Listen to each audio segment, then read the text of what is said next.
Now, President William Ruto says tax proposals contained in the Finance Bill 2024 are just the start, and Kenyans should prepare themselves to pay more. Addressing the Harvard Business School class of 2025, President Ruto said Kenyans pay 14% of the gross domestic product in taxes, and it is his intent that it should go up to 22% by the end of his first term in 2027. Take a listen. Kenyans will have to brace for more taxes.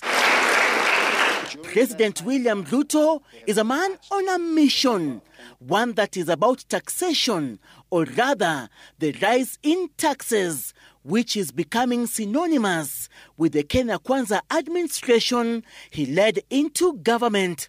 I think you have been talking to the opposition.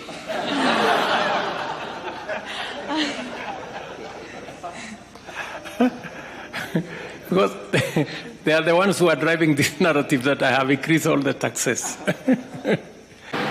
As the National Assembly Committee on Finance and National Planning invited the public to submit written memoranda on the tax measures contained in the Finance Bill 2024 and which drew sharp reaction, President William Ruto was categorical. He will not be deterred from his mission to increase taxes.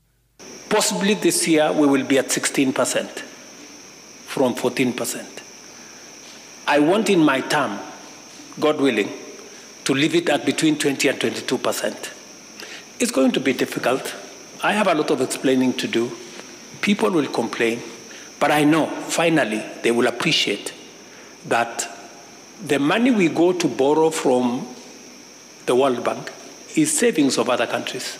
Own business when the President of the United States. At a sitting with the Harvard Business School class of 2025, on Tuesday night, President Ruto said he anticipated that his plans will be met with resistance, as was the case with the last Finance Bill 2023, which doubled the value-added tax on petroleum products and introduced an affordable housing tax.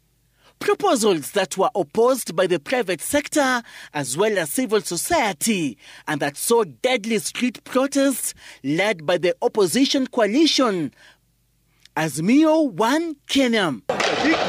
An opposition that has threatened a return to the streets in protest over the proposals contained in the subsequent finance bill.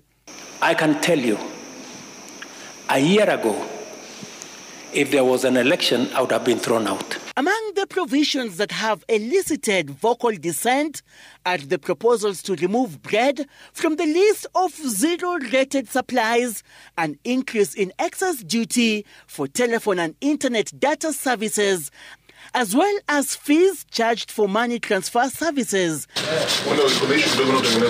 and the introduction of a motor vehicle tax. President Ruto, adamant that a hostile public that has branded him a tax collector after the biblical figure of Zacchaeus, will not dissuade him. For maybe 12 years, we've been running 8-9% fiscal deficit, which means you're spending money that you're not collecting. And you keep, digging a bigger hole to fill the other one all the time. And now we have a debt that is heading towards unsustainable. I am not going to preside over a bankrupt country. I am not going to preside over a country that is in debt distress.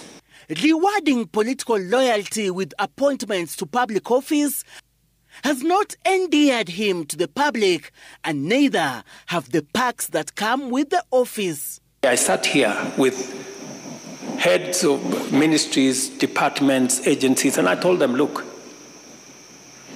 from our data, we can do with 30% less of our recurrent expenditure. And you know what? Everybody has gone and cut their recurrent expenditure by 30%, and nobody is complaining. What does that tell you? That there was wastage. As those who oppose the taxes decry, breaking their back to support a bloated government, President Ruto maintains that the proof is in the stabilization of the Kenya shilling against the dollar and pulling Kenya back from the brink of debt distress. We're stabilizing the economy because of the measures that